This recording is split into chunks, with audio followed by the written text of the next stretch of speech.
All right, we are back, and been doing a little bit of work on the car here, just kind of off camera because pretty boring stuff. Went through, and I think I got all the leaks fixed. We're gonna need a light back here. I think I left my light up front. Yep, light.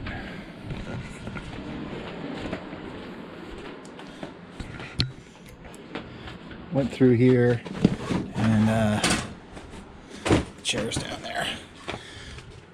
So, as you can imagine, this fuel line feed was pretty roached, and so just got some push lock hose from T-Garden Motorsports here in Rancho Cordova. Some push lock hose and some ends, and fuel pump actually primed, which was very oh. Actually put a battery in it. Good old Walmart Wally World battery, just to see what we got. So then went ahead and just stuck a cheapy Napa filter on it, and ran 2 gallons through it into the fuel jug, and nothing really to speak of in here. Like, it doesn't look too bad at all. I'm impressed. Filled the fuel bowls up. You know what? This thing didn't leak. This little 1850 600 CFM vacuum secondary Holley, no leak. I do see back here that there's a split on this vacuum plug. I can feel it. We'll see how that goes. That could be an issue. But we're gonna prime the oil pump today, and to do that, you just get one of these oil pump priming tools. Oil pump priming tool, and this is the end that goes in and engages with the oil pump drive shaft. This is the end that you attach your drill to, and I'll show you. I'll get it all set up and show you how that works. All right, once you get the tool dropped into the distributor hole in the manifold for the distributor, you can feel it engage on the oil pump drive shaft down there, and you hook up your drill and spin.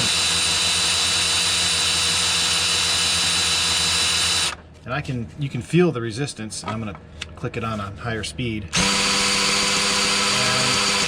what I'm gonna do is try and see if I can get oil coming up out of here. I know I've got one collapsed lifter here for sure, because we are up on number 1. So this lifter here could be an issue on startup. I'm gonna bar the motor over. I've got a breaker bar set up, and we'll bar the motor over, see if we can get some pressure to fill that lifter, at least on that one. I may have to take off this side to see if there's more, but this is all you do.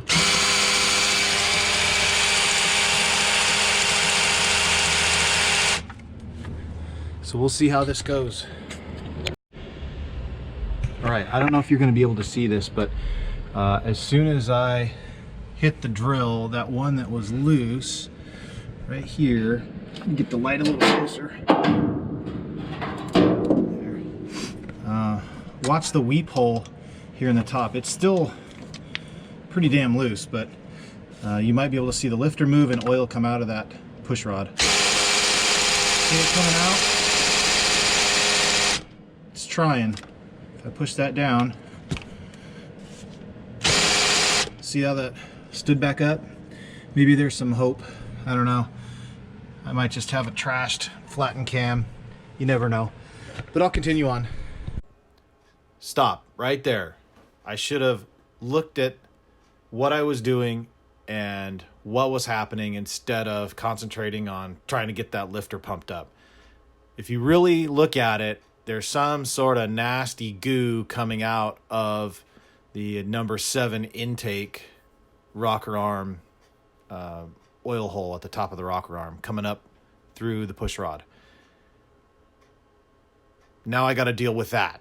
So on to part 2, where I talk about what I'm going to try and do to remedy that, and hopefully get the old No Regrets 55 fired back up.